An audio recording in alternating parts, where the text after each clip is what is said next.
aprender a Bíblia de um jeito facinho, usando somente a própria Bíblia?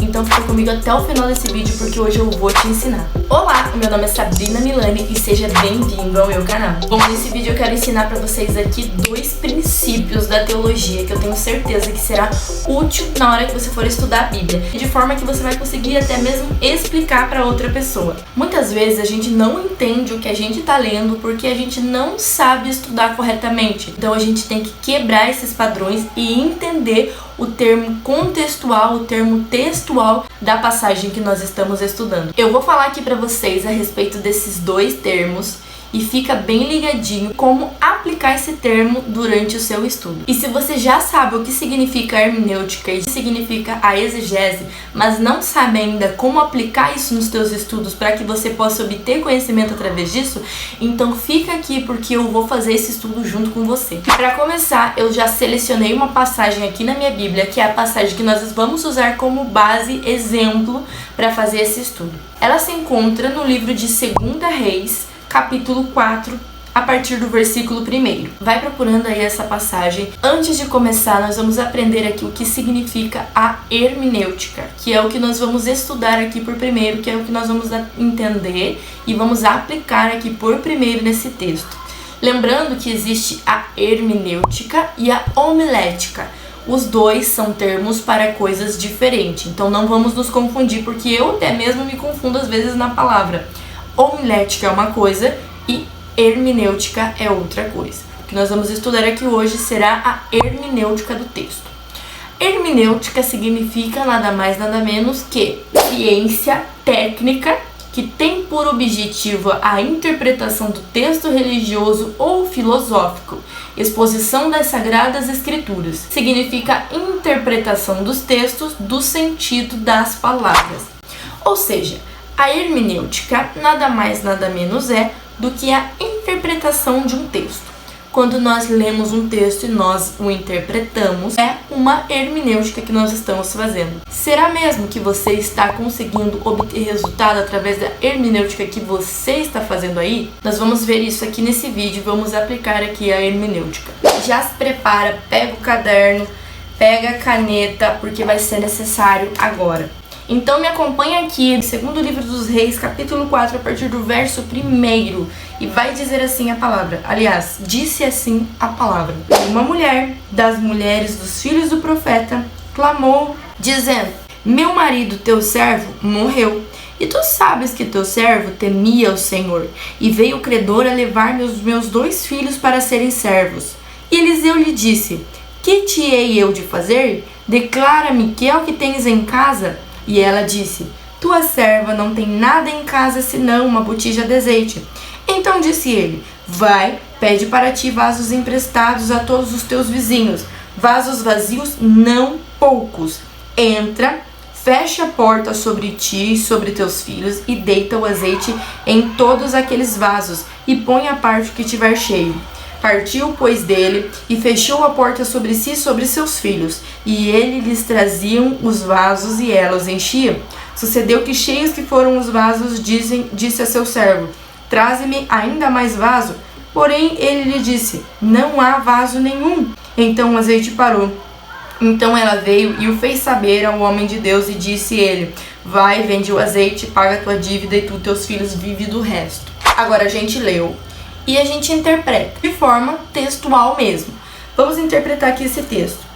Eliseu era um homem de Deus e o marido dessa mulher servia a Eliseu. Ele era fiel a Eliseu. Porém, esse homem veio a falecer, deixou uma dívida muito grande para ela. Ela, não tendo como pagar essa dívida, o credor, que seria o cobrador, viria e tiraria os filhos dessa mulher. Então essa mulher perderia seus filhos por conta da sua dívida. Os seus filhos virariam escravos do credor. Essa mulher, sabendo que seu marido era fiel a este homem e sabendo que Eliseu era um homem que recebia de Deus poder suficiente para fazer milagres, então ela vai e ela diz a ele. Ela nem está implorando aqui, ela está apenas afirmando: meu marido era teu servo, meu marido te servia, agora ele morreu e não sobrou nada. Então, ela, sabendo que este homem tinha poder para realizar milagres, ela vai e diz a ele estas coisas. Então ele vai perguntar a ela o que ela tem. Ela diz que não tem nada senão uma vasilha de azeite em sua casa. Então ele diz, vai, busca mais vasilhas, entra na tua casa, fecha a tua porta. Eu tô só explicando aqui o que a gente leu, o que eu entendi do texto. Então, através dela crer que aquele homem estava sendo usado por Deus para liberar para ela aquele mandamento, dela ir à sua casa, fechar a sua porta e derramar aquele pouco azeite que ela tinha sobre as vasilhas e elas iriam se encher. Então, as vasilhas se enchem, aquela mulher consegue pagar a sua dívida e Eliseu fez todo aquele milagre ali usado pelo Senhor Deus. Então, esta é a hermenêutica do texto. Entender o texto, compreender o texto é uma coisa. Agora, você conseguir extrair minuciosamente coisas do texto é outra coisa. E a gente aplica isso dentro da exegese. A gente acabou de fazer a hermenêutica do texto, que é a interpretação do texto. A gente conseguiu entender o que está tratando esse texto, o que ele está se referindo, conseguimos entender. Agora nós vamos fazer uma exegese. E o que é uma exegese? Para quem não sabe, uma exegese é comentário ou dissertação que tem por objetivo esclarecer ou interpretar minuciosamente um texto ou palavra. A segunda referência também é interpretação de obra literária e artística. Exegese é uma palavrinha meio complicadinha de falar, né? Ela tem por objetivo extrair do texto. Ao contrário, veja bem, ao contrário, né? É uma palavra antônimo, é totalmente diferente. Ao contrário, exegese, que tem por objetivo incluir no texto. Aqui a gente vai extrair minuciosamente desse texto qual a gente selecionou e fez a hermenêutica nele. Então fica aqui comigo que agora a gente vai aplicar a exegese no texto. Então a gente vai começar essa exegese pelo versículo 1. Comentar com você a respeito desse primeiro versículo. Essa palavra te faz lembrar de algo? Éramos outrora pecadores que tinham uma dívida grande demais e que não tinha como pagar essa dívida. E que precisou que alguém morresse por nós numa cruz para que a minha e a sua dívida fosse paga. Eu e você precisávamos outrora que alguém morresse por nós, sem antes mesmo de nós sabermos que precisavam morrer por nós. Nós tínhamos uma dívida que não poderíamos pagar, mas Jesus Cristo veio, morreu na cruz do Calvário e ressuscitou e pagou as nossas dívidas.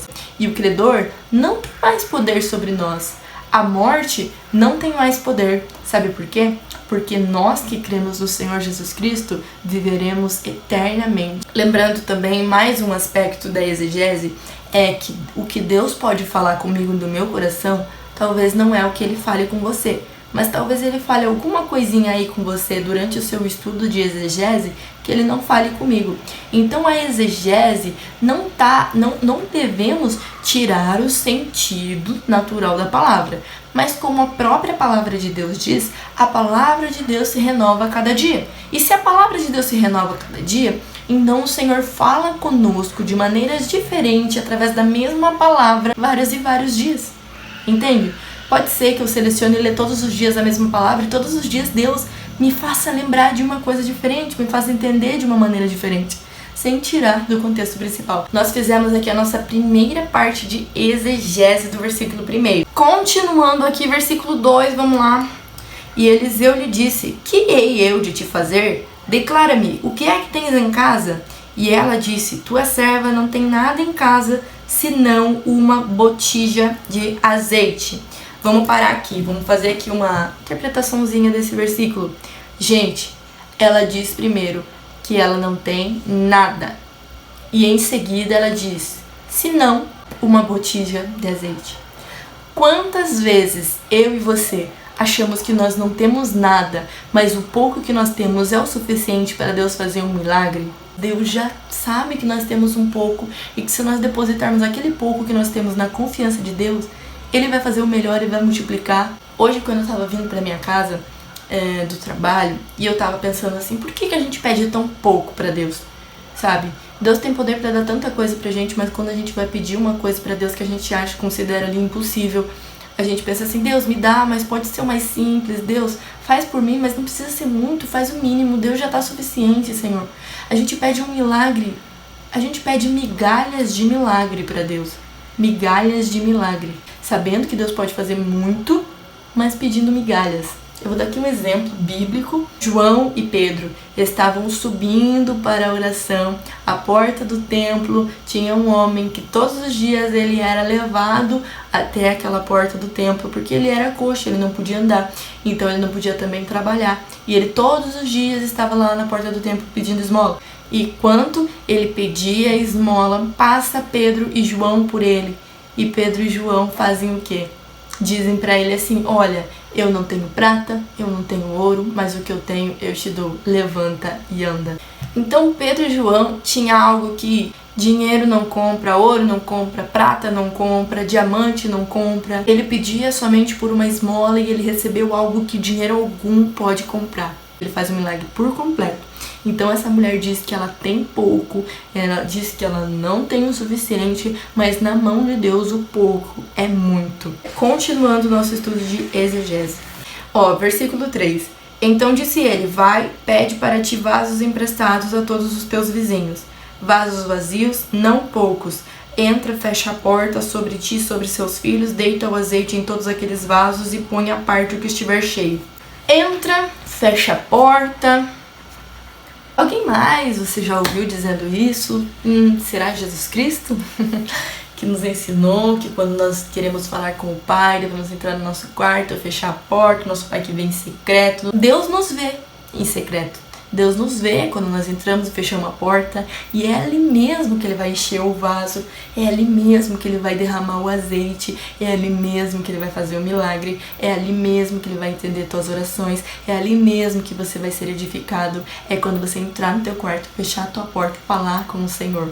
Quando Ele fala para ela fazer isso, eu entendo aqui que o milagre vai ser feito dentro da casa dela. O milagre vai ser feito ali na presença da família dela. Não precisa pessoas de fora ver, não precisa ter a plateia, não precisa ter aplausos. Somente ela depois vai testemunhar do milagre. Mas elas tão somente entrar na sua casa, fechar a porta e ali mesmo fazer o que Deus mandou. Então aí sim ela vai viver o milagre da multiplicação. Vamos continuar aqui, versículo 6. E sucedeu que cheios foram os vasos, disse a seu filho: traze-me ainda um vaso.